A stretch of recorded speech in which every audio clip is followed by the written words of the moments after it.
does Angela do? I mean, I know who Angela do is, but you're looking at your watch. Like, how much time do we have?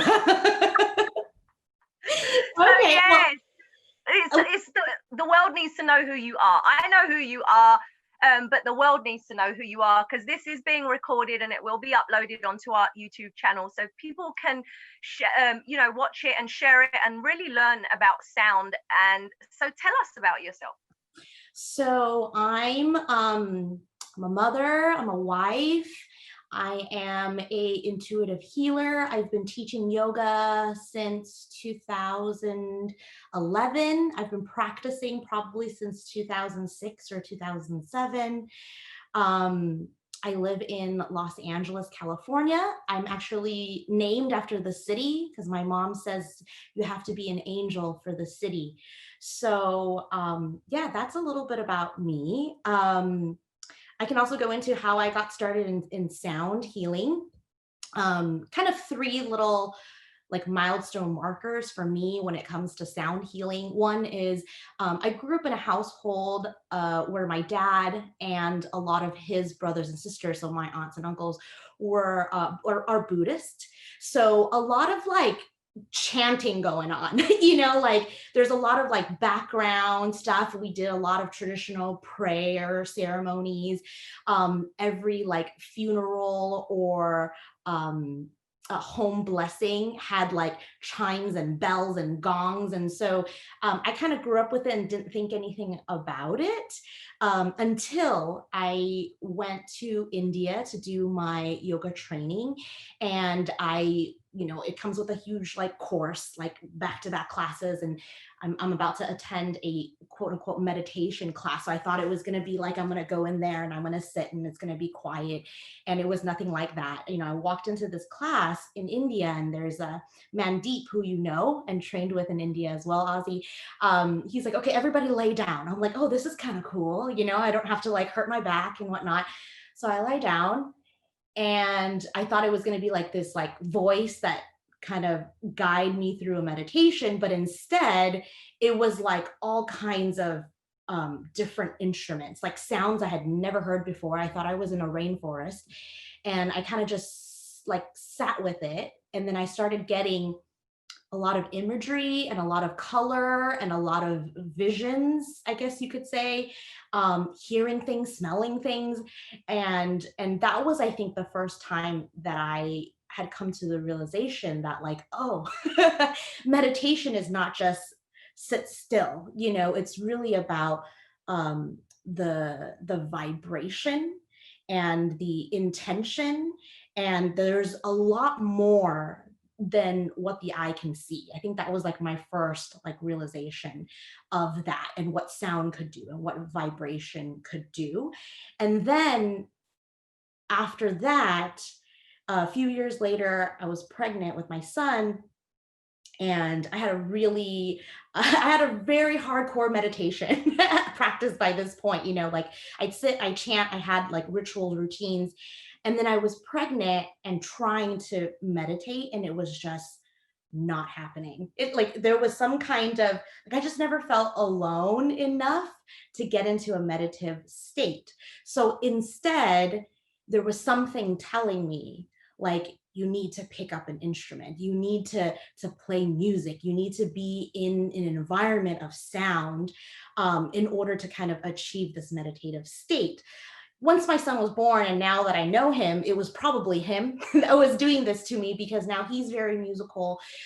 He's very in tune, very intuitive, and he kind of goes through this akasha, or like this sound route, to be like in touch with energy. So I think the combination of those things, so growing up with a lot of like Buddhist practices and chanting and chimes and bells and whistles and things like that, and then combination with my time in India and really diving deep into their culture, not just musically, but also very like spiritual practices, that, and then in combination with this weird gestation period when I was pregnant, really provided this like incubation of like, I need to be doing sound healing and frequency healing and vibration to help myself, and as well as sharing, you know, these tools and these methodologies of healing with people as well. So that's kind of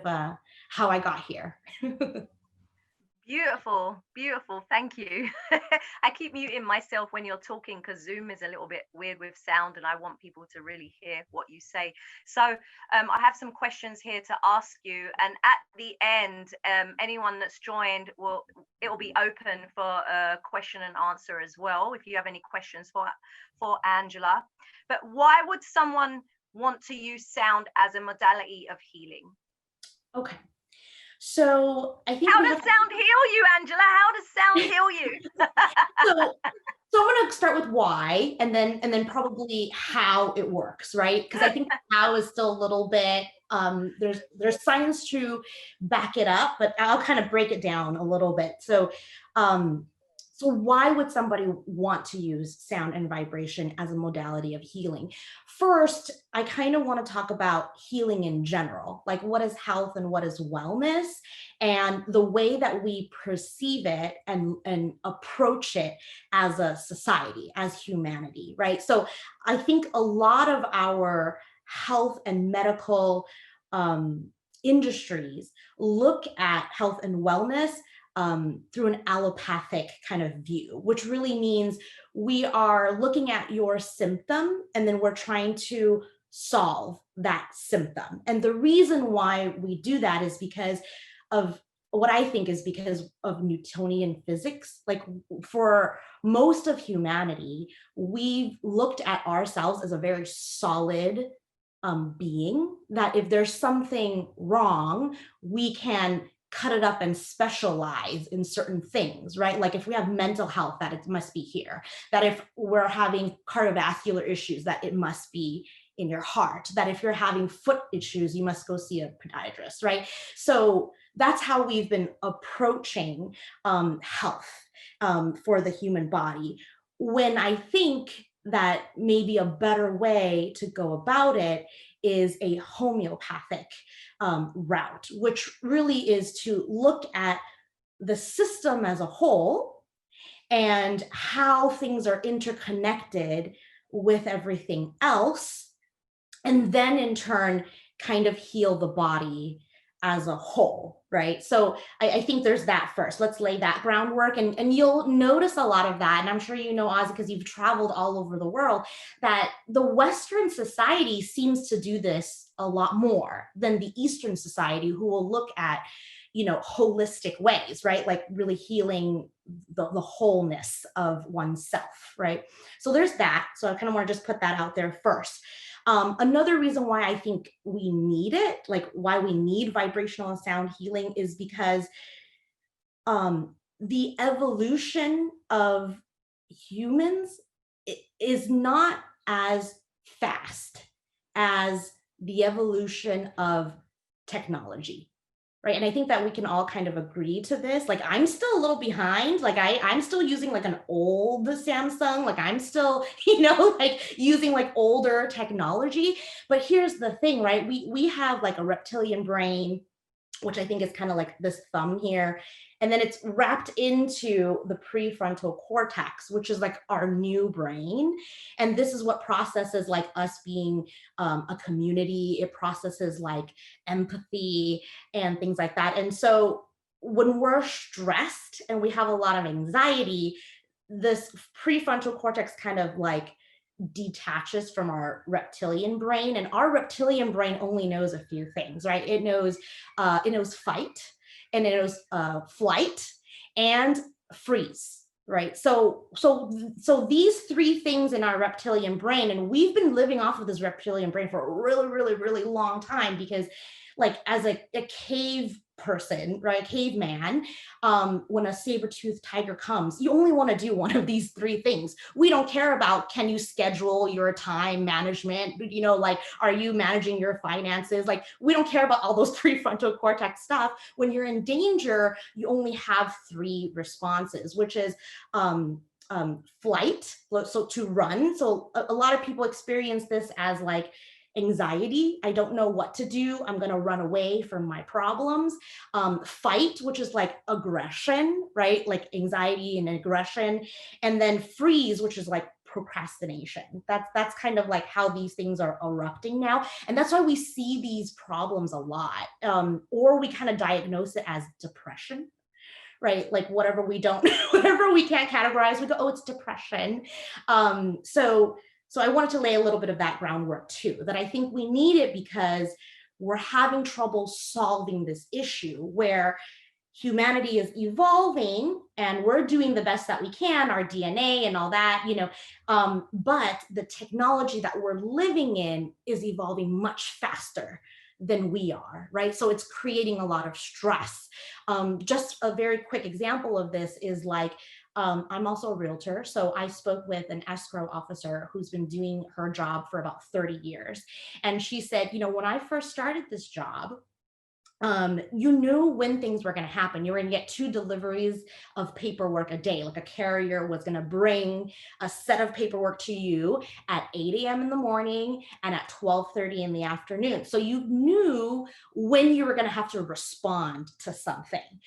But she was like, but now it's a whole new load of stress because my phone ding, ding, ding, ding is going off and you're getting all of these emails and you feel like, I have to answer that right away. So that's just like a little example of like the kind of environment that this human body is living in that we're not fully adapted to yet, right? So I think that sound and vibrational healing can kind of bridge the gap between what do we do? What do we do to kind of bridge the gap between we're not evolving fast enough as technology. So there's that as well.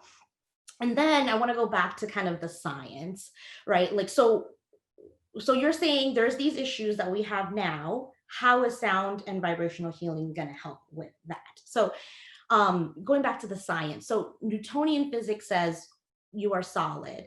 And so we're going to cut you up and we're going to fix whatever's inside. Or we're going to give you a pill, like a chemical pill. You take it and then it'll create some kind of effect inside of your body.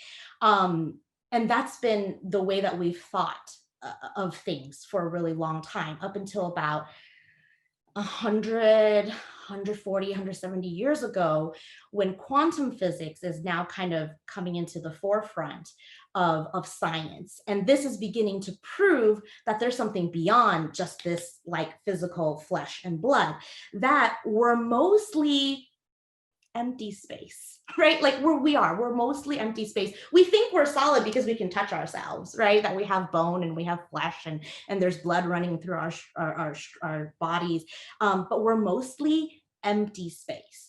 And when you have empty space, and this is in all of the ancient teachings, especially in the Vedic teaching, is akasha, right? Like ether is one of the elements that we are in vast empty space. And because we are in empty space, there's a lot of pathways through things. We don't think that things can go through us, but we can. And these things are called vibes, right? Like every subatomical particle has a little energy and a little vibration, right? This is like the basis of string theory. And let's just easily just call it, for simplistic sake, let's call it a vibe, a vibration, right? Vibe is short for vibration. So we say beach vibes, or we say, summer vibes. Like this means like a feeling, right? This is not like a thing that we can see in front of us. And a really good example of this is like, if you walk into a room and there was a couple who was like just arguing, and you walk in and you didn't hear any of it, but you can tell, right? Like you get this like really weird, like, oh wow, like there's tension in this room. Like you can't cut the tension with a knife in here. And that's what it is. It's the vibe, right? The vibrational field. And that's what vibrational and sound healing is. It kind of plays with this fact that we're mostly hollow and that we are all just energy vibrating, and these vibrational frequencies can help us tune ourselves. So a lot of little things here so far. I don't know if I've lost anybody, but I'm gonna. No, so for someone that, like, you know, even with what we teach with yoga in itself, energy and stuff like that, like for years now, even someone that doesn't go as deep into it, like things were invented, like sounds, machines that created wave sounds to help you fall asleep, or nature sounds, right?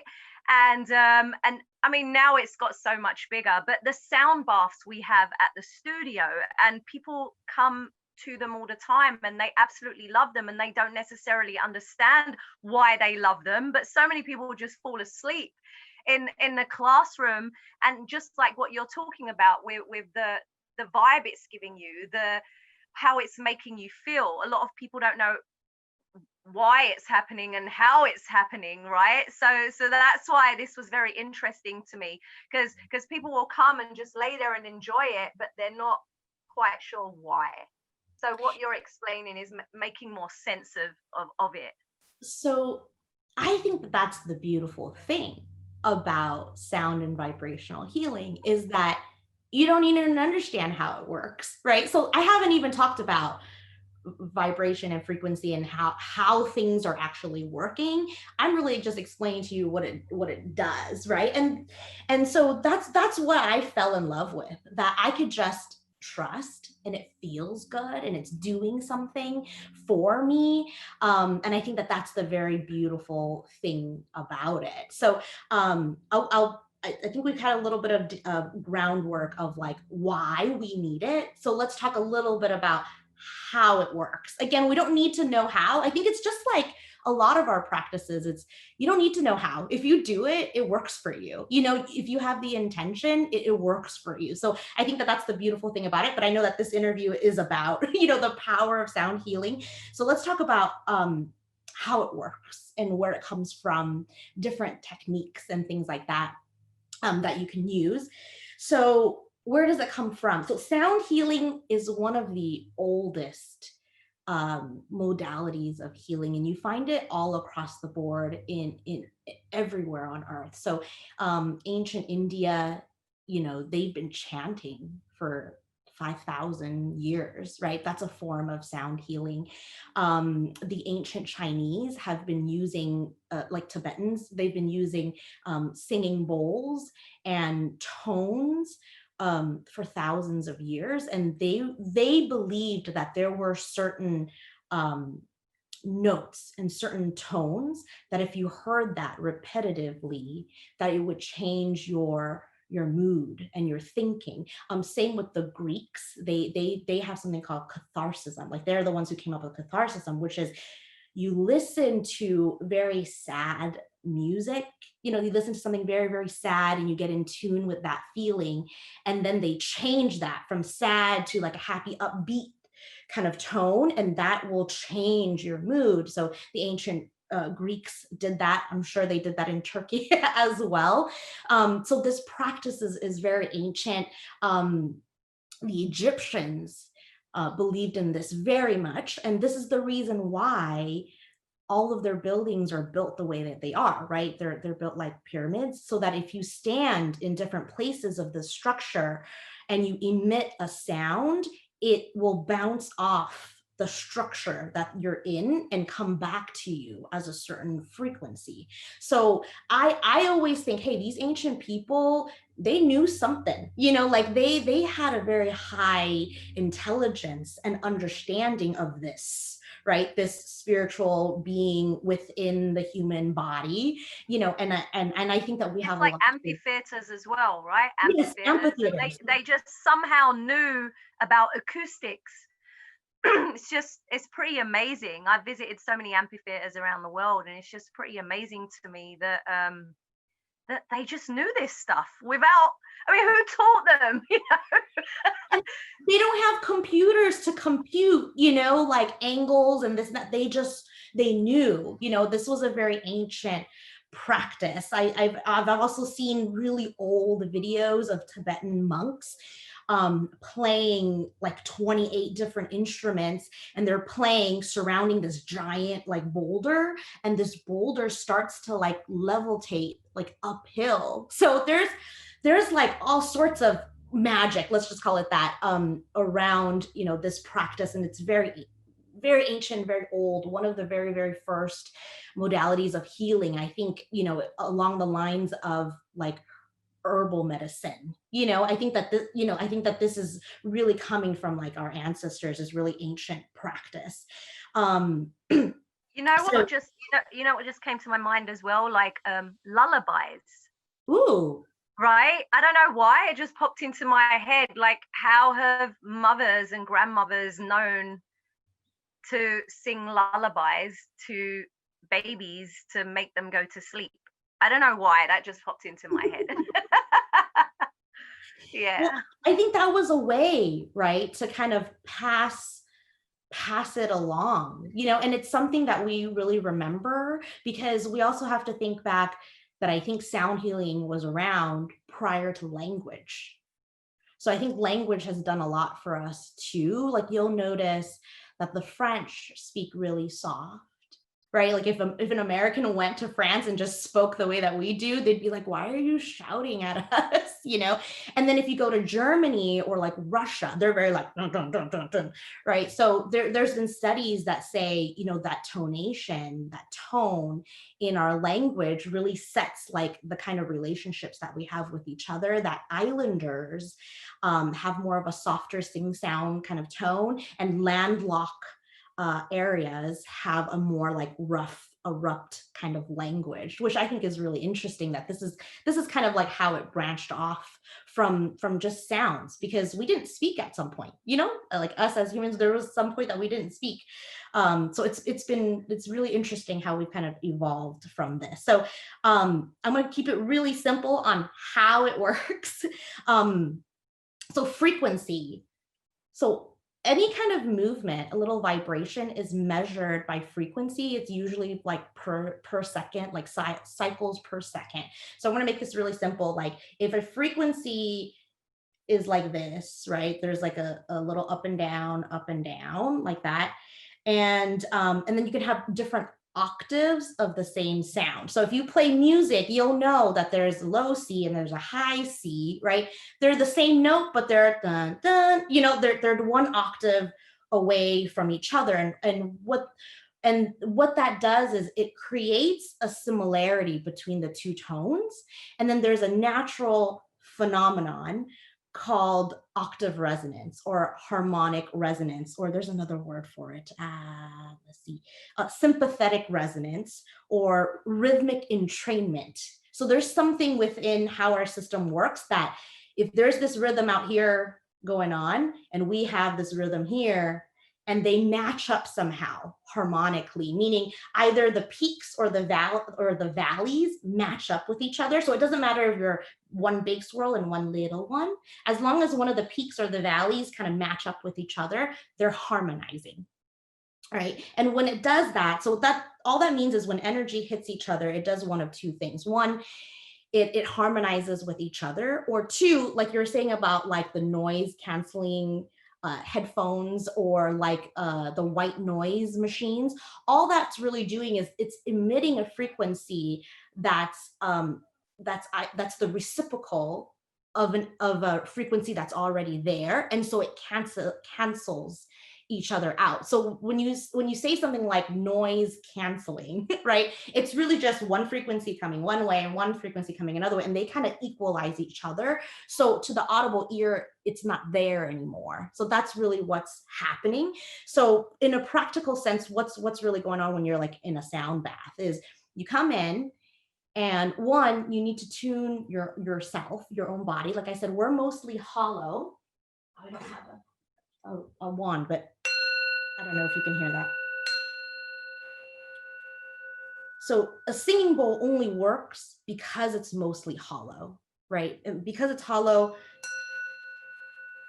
it's able to create a sound inside of it, and then it kind of opens up and carries that vibration outwards. So we do the same thing with our voice. So we talk very softly when we don't know, when we're shy. And then we're very like out and open and loud, and when we're very excited and we're very confident. So we're emitting these frequencies all the time. We have a vibrational field. You can measure it with like an aura camera. It shows you different colors.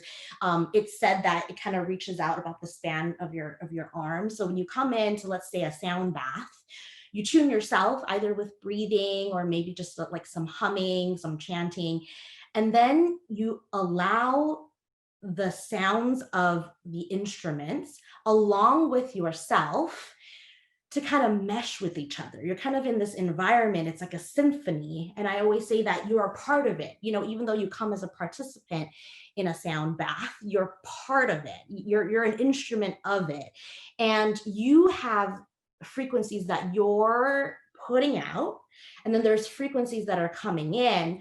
They're either syncing up with each other or they're canceling with each other. And then you're absorbing those things back. So that's why afterwards you're like, oh man, I feel so blissed out and I don't even know why, or you kind of slip into this sleep, non-sleep kind of cycle where you're like, I feel like I'm fully aware, but I also feel asleep, or your body's completely shut down. I've heard of people start snoring in the sound bath, but then when we come out of it, they're like, but I was aware of completely everything. And this is like your body and in your vibrational energetic field kind of acting a little bit separately, where your body is able to fully relax like a shavasana, and your mind and those brain waves are kind of syncing up with the surrounding frequencies that's there. So I think in short, that's kind of how a sound bath works and why you get certain types of feelings and certain types of vibes. And everybody's a little bit different and we respond to sound different. So like I was saying earlier, that one experience that I had in India, I saw color. So some people this will happen to them. They're listening to a sound, but it'll come out visually as a color or a smell or a feeling or a tingle in the body. And so, you have all these fascia and all this empty space within you. And so there's energy trapped there. And sometimes a frequency is like wiggling in and is like, hey, I know you, we're the same. Let's come together and release. And so sometimes people will feel an eruption of emotion or tickly, or even like cold, warm sensations. So, it's really working with our nervous system, working with trapped things within us, within all those little hollow spaces. And I think that is a better method of healing for your body. I mean, of course, if you're in a car accident, like go to the emergency room, right? That's a very physical thing. But if you're going through something like depression or having a lot of like overwhelming anxiety and you don't really know why, it could just be a lot of trapped energy from past traumas that just lingering within your body, and frequency and vibration and sound can really be a tool to access that energy and help it release or help it process in some way. And if we don't do that, we get very stuck and stale, and you feel this. People are like, oh, I can't get out of bed. I feel low energy. I feel this. And I think that that's really like the root of what's going on, is just all these trapped things, unprocessed energy. And I think sound and vibration can really help with that. And I think you're right about how, well, every sound bath I've experienced, it really does have a lot to do with what I'm personally going through at the time. It's different every single time. So sometimes I've actually felt it physically in my physical body. And then at other times I don't even know how to explain it. Like I am somewhere in the middle of sleep and being awake. Sometimes I get really energized and I want to get up and just start moving around, and then other times I just can't even move, so I think that it definitely has something to do with whatever you're going to get out of it has something to do with what you're going through in that moment. like you said, if there's some trauma that's stored up in your body, sometimes you don't even know why you're feeling certain things, right? I was getting a lot of weird feelings around my heart chakra around the time of my grandma and my mum passing at sound baths. So in the day, I wouldn't even be aware of it. And then during sound baths, I didn't even put two and two together at first, but I was like, why do I have this really bad pain in my chest? This is supposed to be beautiful, these Tibetan bowls and this gong and these bells is supposed to be really nice, but it's actually physically giving me pain in my chest. And I was wondering why, and it was taking me out of this sound bath. And then I was like, oh my God, it's like doing something to my whole heart area. It's releasing some trauma. It's releasing something that I'm trying to hide and keep inside of myself. So it's pretty powerful. Sound healing is pretty powerful. I can't really explain it the way you can, but I know from my own personal experiences how it's pretty powerful stuff, you know? So sorry, I just had to put that in. Oh, no. That's my own personal experience. That's great. I think that you hit the nail on the head when you said, you know, it has to do with intention, and it really does. And the intention of the facilitator, but also the intention of the receiver, because I also don't want to just label this as magic either. You know, I don't want somebody to think that I could just go to a sound bath and I'm going to rid myself of a lifetime of trauma, because that's not how it works. You know, you also have to be able to surrender, and you also have to be able to be quiet. I think that that's one of the things that is very difficult in our society. But again, I think that the sound part of it makes it easy, because it's so easy to kind of just follow a sound. And, you know, we all know this because I'm sure there's a song, you know, that comes on the radio that you haven't heard in years, and you're like, oh my God, this reminds me of my senior year in high school, you know, like, and it makes you feel something, or your first dance, you know, at your wedding, you know, something like that. And it really like tugs a heartstring for you. This is it. This is it. This is the healing that's happening. And so that's why sometimes, you know, I tell people, if you're having a hard day, why don't you just put on some music and just dance your heart out, or like sing in the shower, or sing in your car. Like that really, it really helps kind of shake things up that are really trapped inside. Oh, you're muted, Ozzy. Yeah, I just unmuted. I'm sorry.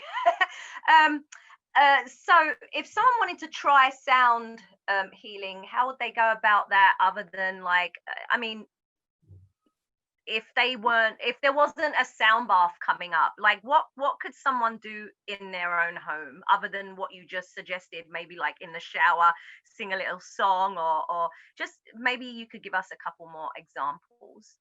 Okay. So some techniques that you can use. So sound baths, if you've never tried one, but I think everybody here has tried it, I highly, highly recommend the sound bath, especially if you feel like you need to be washed, right? That's why we call it a bath, because you kind of get washed with new vibration and new frequency. So if you've never tried it, I really recommend it, especially for those of you who are just tuning in and has never heard of this before. You know, find a local sound bath. I know it's a little bit tough right now with you know, studios and things not being open, but whenever you do get an opportunity to do so, try the sound bath. A few things that you can do on your own. There are kind of like pre-recorded tracks that you can listen to. Some of them even have like a guided meditation with it. Binaural Beats are really good. Or there's even like classical versions where they play like solfeggio or like Fibonacci sequences. And those sequences really, it's like a pattern, like a pattern that our brain waves really like. So you can listen to things like that. Classical music. So I know there's plenty of studies on this. People play it to their babies, right? Listening to classical music really helps. So I do this in my car. I get really bad road rage. I don't know about anybody else, but I drive in Los Angeles. And sometimes I just have to put on some classical music. I'm like, okay, it's okay. You know, that really helps. There is a frequency analysis that you can get. I do know a gal, she's a hypnotherapist, and she can do this remotely, which I think is really cool. I've done this a couple of times where she'll set, she'll aim wherever you are, and she'll send frequencies and then give you an analysis of like what the frequency readings are. And it's kind of like it's kind of like Reiki, if anybody's ever done like a remote Reiki before, where you're just kind of receiving energy from someone. But this is like a machine, and it's set, to certain frequencies to send to you. That's really cool. I can get you her information if anybody's interested in that. And then there's also things you can do on your own. Some really easy stuff.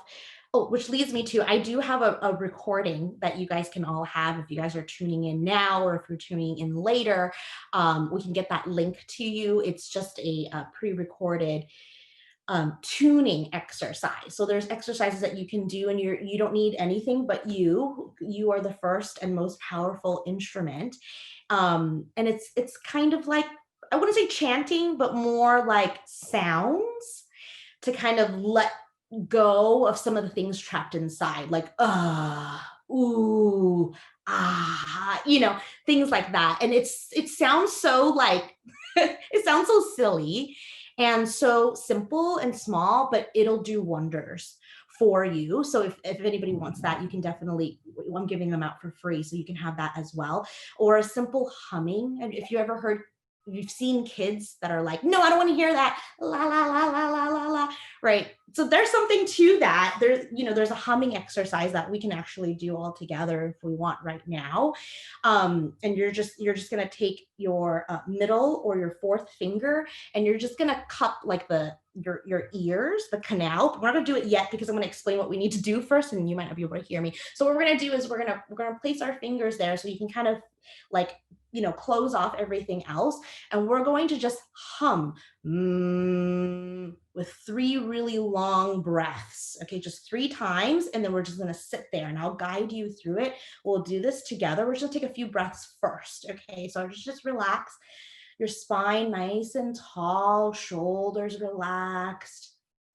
Feel yourself grounded in the chair or the bed or whatever you're sitting on. Maybe your eyes are closed. And we're just going to first take 3 breaths together. Just simply breathe in through the nostril and breathe out through the mouth. 2 more times. Breathe in through the nostril and out through the mouth. Last one. This one on the exhale, you can let a sound out through the mouth if you want. Take a deep breath. Now we'll start our humming exercise. You're just going to put your finger just right over the ear. Okay. And then take a deep breath in and 3 hums.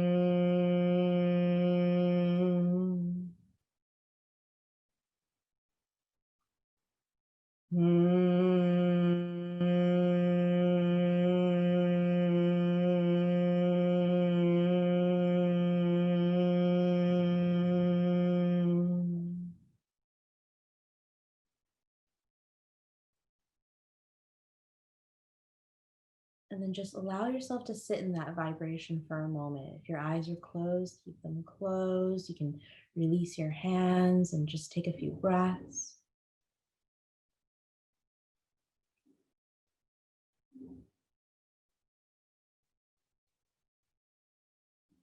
And then with your inner gaze, just kind of looking down towards the floor, you're going to slowly open up your eyes.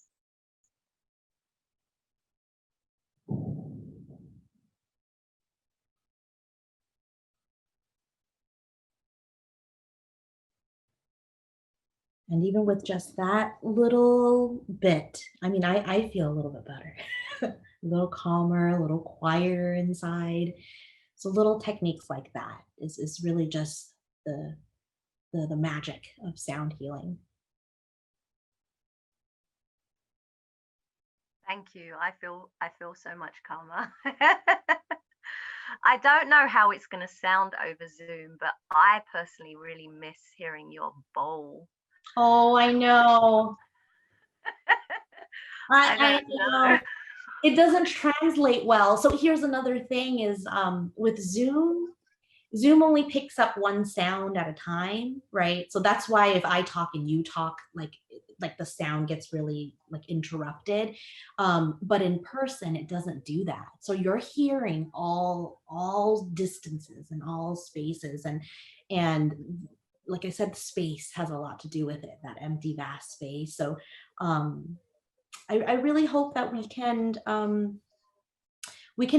get together soon, you know, and do some sound baths. I really miss it too. I feed off of people's energy, and recently it's been very intense, you know, and so I really hope it will happen. I know that it will. We're just kind of in this like holding place right now, energetically, timeline, and just, you know, what's going on out there. We're just in a holding space. It'll shift, you know, and soon we'll be able to practice together and be in each other's energetic fields. Yes, definitely. I can't wait for that moment. There's a couple of people here that I would really love to see if they have any questions for you, Sure. because they understand sound so much better than me. I mean, I was a singer for years, and I've been connected to music most of my life, but um what I know about it is just how it makes me feel, just like what you were saying, how even if you don't know the details, the physics of it, you know, even if it's in a different language, kind of like us as yoga teachers, like with our chanting and our mantras, right? It just gives you this beautiful feeling, even if you don't understand what it is.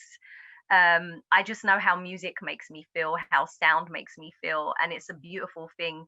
So for those people that don't even, you know, go so deep into it, everyone has had that feeling of how sound has made them feel inside, right? Sad, happy, joyful.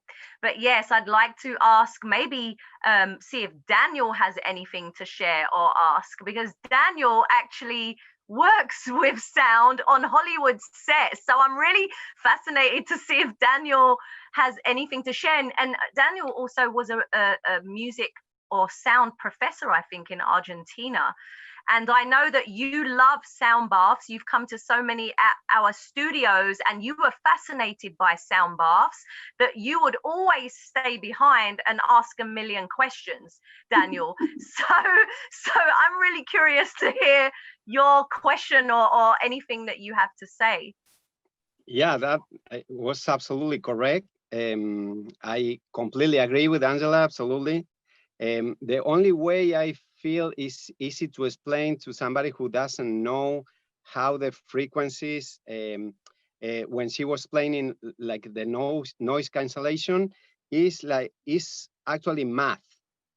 So you have positive numbers and negative numbers, and when you add it, like that's how the waves work. When you add it, the negative one will be taken off in the same frequency of the positive one. So it's math.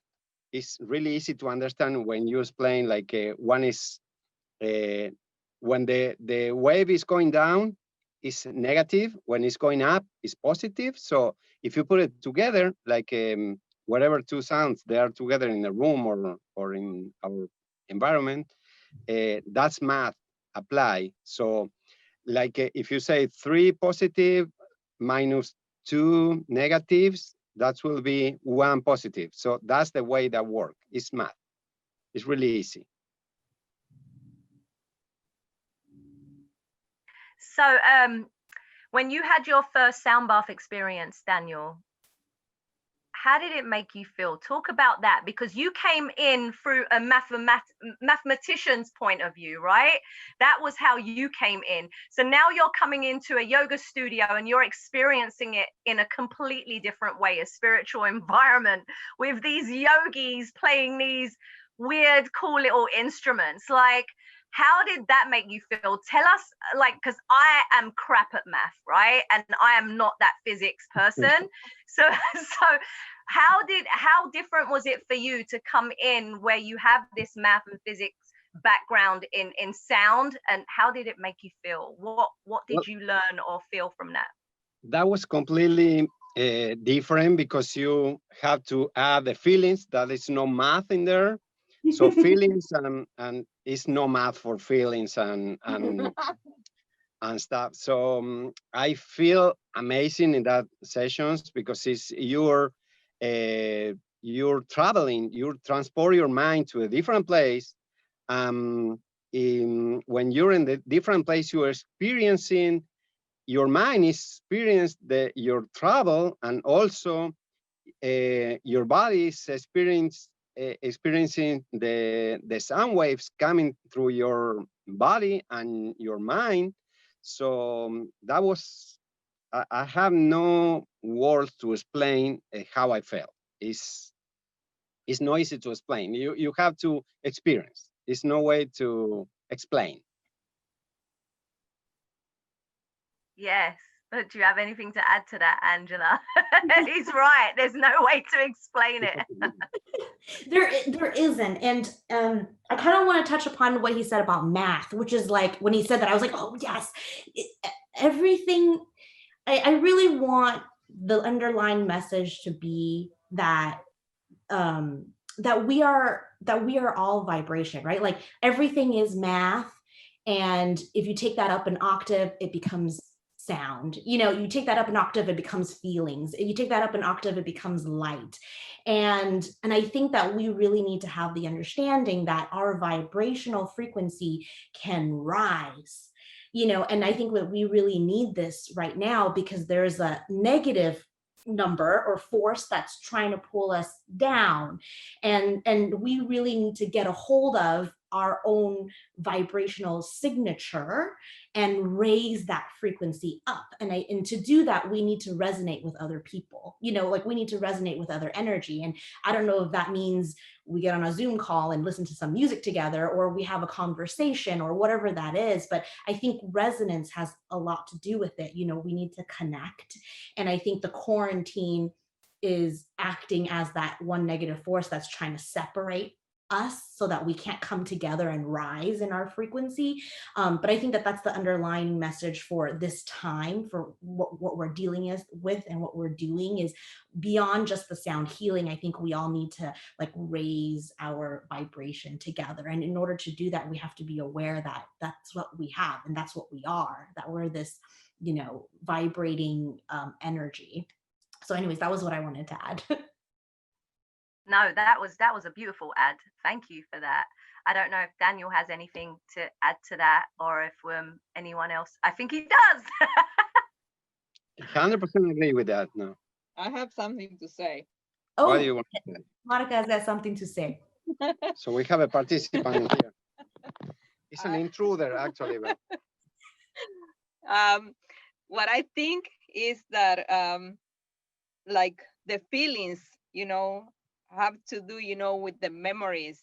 And normally a person can, you know, connect a memory with the sound and a feeling. So if those have something to do with the positive experience, then it's gonna be a positive number, right? It's gonna be a good experience, so it's gonna make you feel good.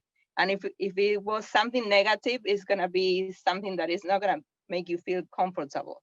So I believe that the music and the vibration of the sound is connected to some, you know, triggers in our memories too, right? Yeah, absolutely. Thank you, Monica. You're welcome. Thank you. That was nice. I don't know if anyone else has any questions.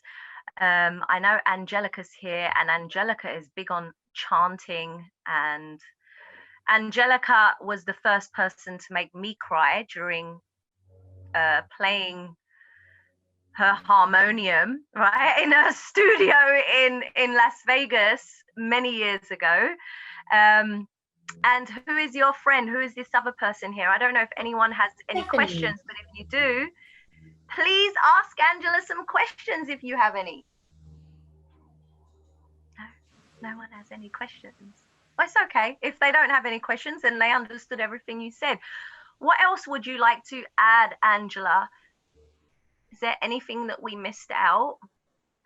You explained where sound came from, because that was it really. Like, I loved how you spoke about how before language there was sound, because I don't think a lot of people think about that.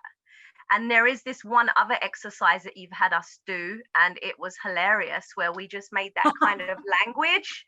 And yes. I wish we could all do that now, but I know that it's somehow not going to work. All these cool exercises that you do when you normally explain sound to us, because I love that. I've never seen anyone else do that exercise before other than you. So it's called speaking in tongue. That's the exercise. But what we would do if we were all together sitting in a circle is we would basically say something without using language, just using sounds, and you just kind of let whatever noise come out of you. And it's really hilarious. It's really hilarious what it sounds like, but it's really cool because you can still get the underlining message without using words or without using language. And that's kind of what you get out of that exercise. So, I mean, we'll definitely do that the next time we're in Cyprus. I think it would be really funny. Yeah, but to add, I think really to just be aware. Just be aware of this action happening. It's used against us. I don't want to end on a negative note, but this is used against us a lot. There's quantum technology in your cell phone. There's marketing companies know what they're doing when they're marketing certain things to you, and so it's being used on us already, this kind of sound and vibrational technology. And so I think us being aware of it, being aware of our energetic field and what affects us, is really going to allow us to live a more vibrant life. Oh, we have a message from Angelica. She says, that is so true. Yes, it is so true. Yes, it is so true. Thank you for that, Angelica. Yeah, I totally agree with you, Angela. Whenever it gets too much for me, I just have to really detach from everything and everyone and just really just go somewhere, be by myself. And again, going back to nature sounds, and just not listening to humans, not allowing my brain, my whole body, my whole energy to be polluted by sounds that I don't want to hear. News, for example, sound really does have an effect on us, whether you understand it or not. Like that language game that you do, without understanding the words, just the energy you put behind it and the intention, right? It can cause up and stir up feelings in you, right? Your tone. And so I don't know, when it gets too much for me, this is something for people to be able to do. And I'm sure everyone already does do that. I can't watch the news. It really does something bad to me. Just the energy of the news. It's never good news. It's always bad news, right? There's never good information being told to us. And even if I hear it at a distance, it still kind of gets under my skin. So I have to separate myself from that and then go somewhere in nature and just listen to trees, birds, everything other than human noise. So you're right, it is in our marketing and in TV, and it's just thrown at us from every angle, and especially right now in the world. I don't know how you guys are being able to deal with it out there, because I'm literally in the middle of nowhere. And yeah, those little pointers that you gave us to be able to do by ourselves, like, I'm okay here, but for a lot of the students that have been signing into Zoom yoga classes, they keep asking me, you know, what can I do to kind of make myself feel better? Right now, America's nuts. England is nuts. What can I do? What can I do to help myself heal a little bit from this and detach from this a little bit? So thank you for those pointers. And if you have any more to share, then that would be great, because people really need it right now. And we have another question from Angelica. I'm not watching the news until the decision is made with the election, because the only difference in the outcome will be how I feel. Yes. Can you read that, Angela? Yeah. So you can. Yeah, I'm sorry. I'm eating my lunch, so I'm like just typing in, because I don't want to chew on the Zoom. But yeah, I stopped watching the news because the only difference in the outcome, like, is just how I feel about it along the way. So I can choose to be happy and not pay attention to any of that, and then the outcome's going to be the same either way. So either I can vibrate on a level of love and positivity, or I can vibrate in a level of fear and watching the news all the time, you know? Yes, definitely. Yes. And I think that the nature thing, I'm glad that you touched upon that, because I didn't talk about that a lot, but I think nature is like the best vibrational medicine that there is for us that we can use, because you know, the mountains, the trees, they all have their own frequency, and we have a lot of electro smog that's in the way of us syncing up with nature, right? Like, we have a heartbeat, we have a circadian rhythm. There's a lot of rhythms that we have that sync up with nature, and there's a lot of distraction and a lot of blocks between us and that. So I think being in nature is a very big, a very big thing, a very easy tool, you know. So I think that's why people want to go for hikes and walks and things like that, and those are the things that we're allowed to do right now. So I think that that's a great tool and technique as well when it comes to vibrational, like, healing. I think that that's very good. Just being with the nature, the flowing of water, the feeling of the stones and rocks and the trees, I think will do a lot. Yeah, I don't think people realize just how sensitive they are. Like, certain people will go around saying, I'm an empath, I'm sensitive, I feel stuff, but I think everyone has that. They're just unaware of it, right? And so when I observe people and I notice certain people just get angry very quick, or just close in, get not shy is not the right word, they just kind of close in and they completely, like, cut off, detach.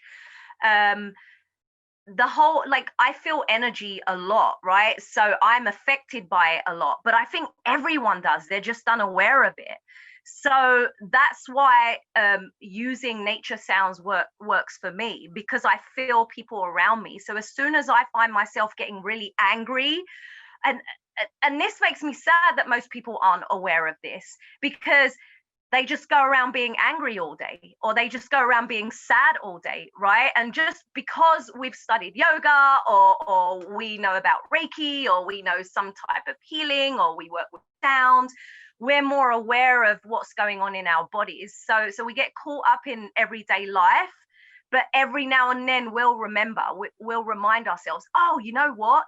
I'm just picking up on everyone else's vibe. I just need to, like, cut cords right now and just like detach and go hike, like you said, or go, like, climb a tree, or go, you know, go to the beach and listen to the waves. So these are such simple tools that we have to be able to use. It doesn't cost anything, right? And I just wish more people were aware of these simple tools that we have, instead of just going around with lots of anxiety and stressed out and just full of fear and stuff, especially right now. I'm seeing a lot of it right now. And it is really just as simple as, you know, if we can't have a sound bath, then go sit at the beach, or just go to your backyard. Or so yeah, sound is powerful. So you just close your eyes and you hear the birds. It does something to you. Sound is so powerful. Sorry, I've gone on a bit, but you know, I wish more people were aware of these tools that we have. Well, that's why we're doing this. And that's why we're spreading the word and continuing to do the work, you know, spread the light and spread the energy, and let's all vibrate, you know, higher together. Yes, raise our frequency, raise our vibes. Yes, we need it right now. Excellent. So if anyone else doesn't have any more questions, maybe you can take us out with something beautiful in sound. How about that? I'm really throwing you under the bus right now, aren't I? You really are. I was not planning on doing even an or a chant, because we haven't done that in any of these, you know, but this is the one that we can do it right on, right? This is the one where we can end it this way, because it's about sound. I don't know how this is going to translate on Zoom. Even your voice, if it's just your voice, or that, if that doesn't come out. How does that sound for people?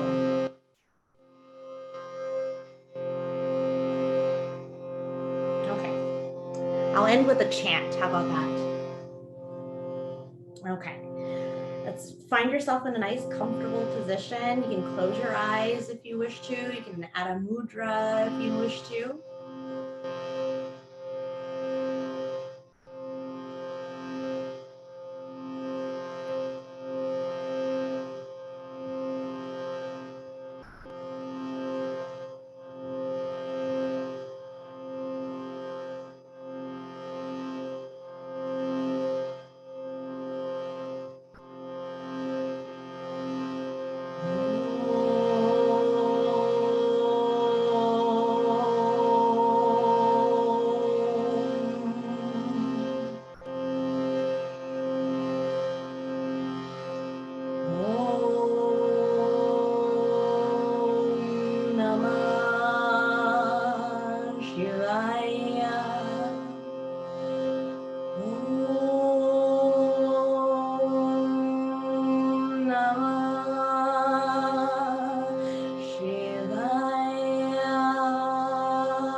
On behalf of all of us present today, I'd like to thank time, space, energy, and Mother Earth and the universe for allowing us to experience life as we do.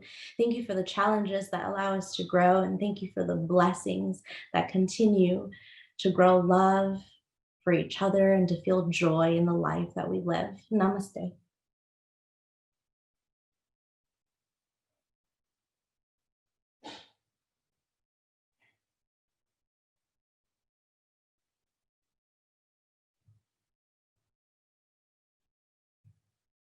If you wish to, you can rub your hands together, kind of create some heat, some of that vibration into your hands and palms, and you can place them over your eyes, over your face, and just feel that vibration dripping through your body.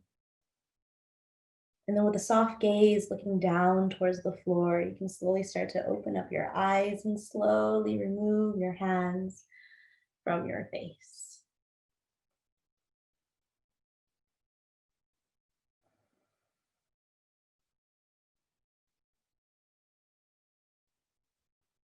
Thank you very much, everyone, for your time and attention. It's been an honor to be here with Ozzy and with everybody else who's watching today and who will be watching in the future.